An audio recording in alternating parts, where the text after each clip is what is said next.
Alors on sait que la droite ou les droites américaines se sont radicalisées depuis les années 80 sous les différentes présidences Reagan, Bush père, Bush fils et aussi sous Clinton. Et puis on a vu un des épisodes de cette radicalisation en octobre 2013 avec le shutdown, quand les institutions fédérales ont été bloquées parce qu'il y a eu une surenchère des plus radicaux au Congrès sur la question de la dette et du déficit fédéral. Et en même temps, il y a une diversification des courants de droite américaine. C'est pour ça que j'ai choisi d'intituler le livre « Les droites américaines », le nouveau usage des droites américaines. Parce que sur tout un tas de sujets qui jusque-là pouvaient faire consensus, il y a des divisions très profondes. Alors je vais prendre 2 ou 3 exemples. Le premier, c'est la question de l'environnement. Il y a encore une dizaine d'années, l'ensemble du Parti républicain et des conservateurs américains considéraient que le réchauffement climatique, c'était soit une lubie socialiste venue d'Europe, soit une théorie comme une autre tout à fait contestable. Maintenant, ils sont beaucoup plus divisés, avec d'un côté, bien sûr, les manias de l'industrie ou de l'énergie comme les frères Koch, très connus aux États-Unis, le lobby très puissant de l'énergie, qui sont eux pour une dérégulation complète des politiques environnementales. Et de l'autre, vous avez des grandes entreprises comme Coca ou Nike qui sont tout à fait conscientes des enjeux du réchauffement climatique parce que ça leur fait perdre de l'argent au jour le jour. Un autre exemple, c'est celui de la politique étrangère, avec des désaccords profonds sur la question de faut-il intervenir à l'étranger, faut-il aller faire la guerre à l'étranger. Donc là, vous avez des gens qui sont extrêmement différents sur ce point de vue, avec par exemple les Tea Party qui considèrent que ça ne doit pas être sur l'agenda, on doit rester isolationniste, et puis de l'autre, les néoconservateurs qui, eux, sont beaucoup plus interventionnistes.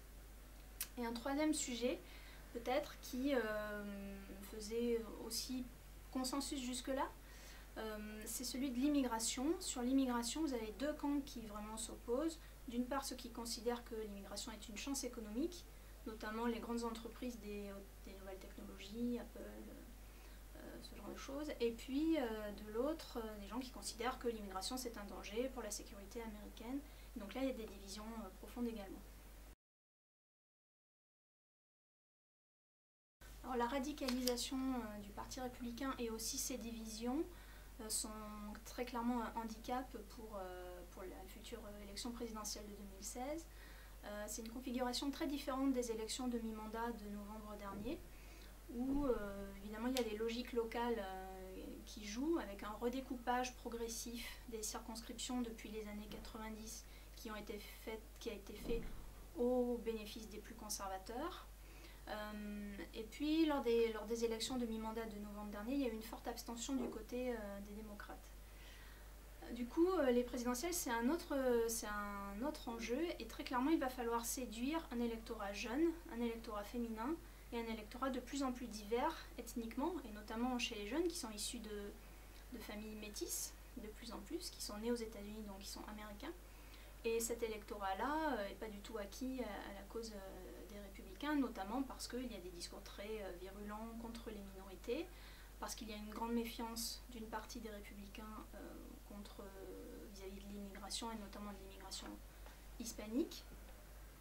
Et puis, plutôt que de s'adresser à cet électorat-là, plutôt que de tenter de le séduire avec des politiques qui pourraient lui convenir, eh bien, un certain nombre de conservateurs préfèrent les empêcher de voter, par exemple, avec la décision de la Cour suprême de remettre en cause le Voting Rights Act de 1965, qui garantissait l'accès aux urnes de toutes les minorités ethniques et raciales, et ça a été remis en cause. Et donc il y a des milliers de gens qui n'ont pas pu voter aux élections de novembre 2014, les élections de mi-mandat, à cause de ça. Donc on est vraiment plutôt aujourd'hui dans une posture défensive plutôt que dans une posture d'ouverture vis-à-vis des minorités ethniques, raciales, sans parler évidemment de la question des droits des femmes qui continue d'être un point d'achoppement majeur. Aujourd'hui en France on parle beaucoup d'Hillary Clinton parce qu'en France on se sent traditionnellement plus proche des démocrates. On parle pour l'instant peu des candidats républicains, ils ne se sont pas tous déclarés, mais enfin bon. Et il va y avoir beaucoup de candidats républicains pour l'investiture en vue des présidentielles. Et ça c'est le signe qu'il y a des désaccords profonds au sein du parti. avec d'un côté, par exemple, Jeb Bush, qui est très libéral sur l'immigration, mais qui est très conservateur sur les questions de mœurs. Quelqu'un de très opportuniste comme Rand Paul, qualifié de libertarien, qui veut séduire l'électorat jeune, qui part en Amérique centrale soigner les enfants nécessiteux, qui vante les mérites de la Silicon Valley et l'empowerment des minorités. Et puis des candidats ultra-conservateurs surtout, comme Ted Cruz, par exemple, qui sont sûrement plus outsiders. Et puis quelqu'un que peut-être on n'attend pas, qui est Scott Walker, qui lui est conservateur aussi et qui va jouer sur le besoin de renouvellement. Il va dire, voilà, si on a Jeb Bush versus Hillary Clinton, c'est vraiment pas quelque chose d'envisageable, il faut des têtes nouvelles. Et donc moi je suis cette tête nouvelle.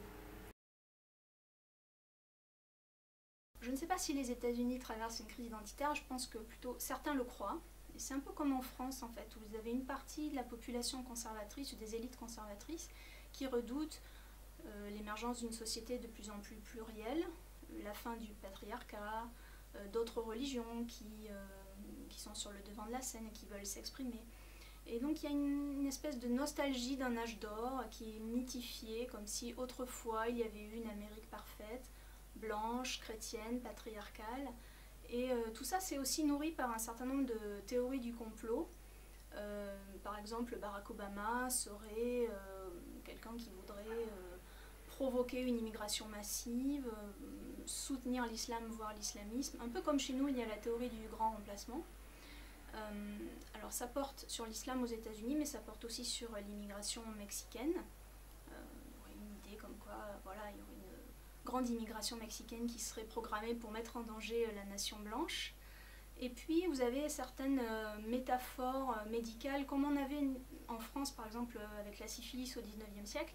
Et ça, c'est l'exemple d'Ebola. Ebola, c'est vraiment le symptôme d'une Amérique ouverte à tous les dangers, l'ouverture des frontières, la mondialisation. Et tout ça, ça serait nourri par une volonté délibérée des élites de la côte Est pour semer le doute et pour mettre le pays dans l'incertitude. En fait, quand on regarde le Parti républicain américain aujourd'hui, on voit très clairement toutes les contradictions du libéralisme. D'un côté, le libéralisme en matière économique, la liberté de mœurs, la liberté de circulation, la liberté de religion. Et on voit que tout ça, ça ne vit pas forcément très bien ensemble. Il y a un exemple assez récent qui l'illustre dans l'Indiana, dans l'Arkansas et l'année dernière en Arizona. Il y a eu des tentatives de faire voter des lois pour contrer un peu l'autorisation du mariage homosexuel. Ce sont des lois qui autorisaient les commerçants à refuser de vendre un bien ou un service à des individus ou à des familles parce qu'ils étaient en désaccord avec leur mode de vie. En gros, ça vise bien sûr les couples homosexuels. Et il y a eu un tel tollé de la part des associations LGBT, mais aussi du monde des affaires et du monde du sport, que ces lois ont fini par être soit retirées, soit amendées très fortement, y compris par des gouverneurs très conservateurs. Donc ça prouve qu'il y a des choses qui bougent dans la société américaine, que les conservateurs ne le voient pas forcément, et ça prouve aussi que les enjeux économiques et les enjeux sociétaux sont aujourd'hui inséparables. Et ça, c'est quelque chose qu'Hillary Clinton a bien compris. Pour autant, je pense qu'elle est loin d'avoir gagné les présidentielles de 2016 à ce stade.